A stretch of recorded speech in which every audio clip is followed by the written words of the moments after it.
Let me ask you something. When you say, I'm Muslim, do you actually mean it? Or are you just repeating what your parents said? When the Quran is recited, does your heart shake? Or does your phone shake louder? If you can't answer honestly, your Iman is stuck at a level you don't even know exists. There are 7 levels of Iman. Most Muslims die at level 2 and never figure out why their faith feels empty. Today, I'm walking you through every single one. Hit subscribe and like before we start. Some of you won't like where you actually stand. Level 1. Inherited Iman. Why are you Muslim? Because my parents are. That's it? Yeah. Welcome to Level 1. This is the Muslim who never chose Islam. Islam was just delivered to you at birth like a default phone wallpaper. You never picked it. You just never changed it. Ask them what the Shahada actually means. Word for word. They freeze. Ask them why they believe in Allah and not the 4,000 other gods humans have invented. Their entire Iman is one sentence. It's just what I grew up with. If your faith is just a family inheritance, that's not Iman. That's tradition. It's the same reason you support your dad's football team. It's the same reason you eat the food your mom cooks. There's no choice in it. There's no thought. Here's the scary part. Allah literally quotes people like this in the Quran. Surah Az-Zukhruf. Indeed, we found our fathers upon a religion, and we are following in their footsteps. And he doesn't quote them as praise, he quotes them as a warning. Inherited Iman gets you a Muslim name. It doesn't get you Jannah, but level 2 is where it gets dangerous. Because at level 2, you actually think you're a real believer. You're not. Level 2, Tongue Iman, the trap. Do you believe in Allah? Of course. Alhamdulillah. When was the last time you actually thought about him? Today? What did you think? I said inshallah for something. This is where most Muslims live and die. You say all the right words. Alhamdulillah when something good happens. Inshallah when you make plans. Astaghfirullah when you slip. Your vocabulary is perfect. Your accent is even better. But none of it comes from your heart. You're saying these words the same way English people say, bless you, when someone sneezes. It means nothing. It's just air. It's a reflex. Your tongue is doing Iman gymnastics while your heart is somewhere on Instagram scrolling reels.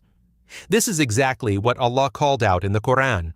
In Surah Al-Hujurat, the Bedouins came to the Prophet, peace be upon him, and said, we have believed. And Allah responded, directly, say, you have not believed. Rather say, we have submitted, for faith has not yet entered your hearts. Read that again. They claimed Iman. Allah told them, your tongue is moving, but your heart is empty. This is the most dangerous level because you don't even know you're stuck. You think you're a good Muslim. You post Quran ayahs on your story. You tell your friends trust in Allah. You quote the Prophet, peace be upon him, in WhatsApp groups when there's family drama. But when nobody's watching, nothing. No connection, no fear, no love, just silence. The title of this video said most Muslims are stuck at level 2. I wasn't being dramatic, I was being accurate, but it gets harder at level 3. Level 3, Conditional Iman. This is the Muslim whose Iman has a weather forecast. Sunny day, pure belief. Storm, sudden doubt. Life is good. You're praying, you're grateful, you're posting Allah is great on your story. Then your business fails. Or someone you love dies. Or the doctor uses the word cancer. And suddenly your Iman starts sounding very different. Why me? Why is Allah doing this to me? Maybe none of this is real.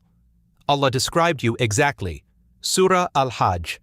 And among the people is he who worships Allah on an edge. If good touches him, he is content. But if a trial strikes him, he turns on his face. He has lost this world and the next. On an edge. You're not standing inside the room of Iman. You're balanced on the doorway. One push and you're outside. Now look at Bilal radiallahu anhu. They put a boulder on his chest in the Mecca sun and told him to renounce Allah. He said one word, Ahad. That's Iman that doesn't move when life moves. If your faith depends on your bank account, your relationship, or your test results, that's not Iman. That's a mood. Most level 3 Muslims don't even realize they're at level 3 until the test comes. By then, it's too late. But level 4 is where the real believers start to separate from the pretenders. Level 4, Active Iman. This is the level where Iman finally leaves the tongue and shows up in the body. You don't just say you believe, you do something about it. You pray 5 times. You fast Ramadan. You actually open the Quran instead of just kissing the cover and putting it back on the shelf. Your belief and your behavior finally agree with each other. This is Iman the way the classical scholars defined it. They said Iman is belief in the heart, declaration with the tongue, and action with the limbs. All three, not pick one. Remove the action and Iman gets sick. It might still be alive, but barely, like a body without food. You're at level 4 when missing Fajr genuinely bothers you. When walking past the prayer rug feels uncomfortable. When you hear the adhan and your body responds before your brain does. This is real. This is what Allah expects. But here's the trap. Most level 4 Muslims hear this and think, that's me, I'm done, alhamdulillah. They get comfortable. They check the boxes. They confuse doing the minimum with reaching the maximum. The 5 pillars are not the finish line. They're the entry fee. Level 5 is where Iman stops being something you do and becomes something you feel. Level 5. Loving Iman. At level 5, your Iman stops being a duty. It becomes a love story. This is the Muslim whose chest actually moves when Allah's name is mentioned. The one who hears the Prophet, peace be upon him, named and feels something shift inside. The one who would rather lose their job than miss a salah. The Prophet, peace be upon him, said it directly. None of you truly believes until I am more beloved to him than his father, his child, and all of mankind. Read that slowly. More beloved than your parents, more beloved than your own kids, more beloved than every human being you've ever met.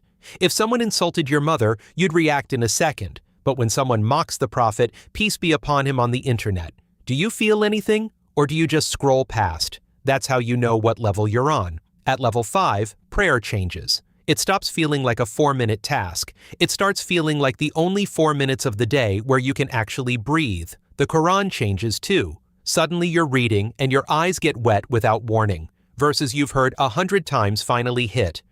Allah is speaking to you, personally. This is where Iman starts tasting like something, which leads us straight into level 6. Level 6. Tasting Iman. Have you ever tasted faith? Most Muslims will read that sentence and have no idea what it means.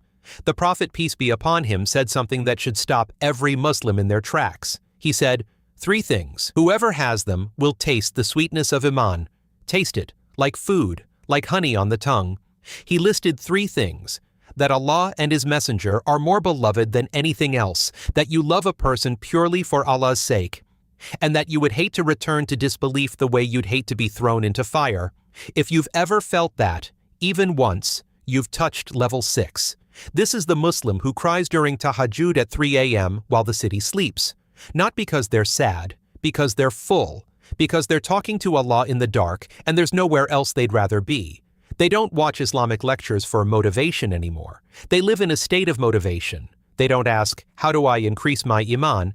They wake up wondering how they got so blessed. Every dhikr is sugar. Every sajda is rest. Every fast is a private joy.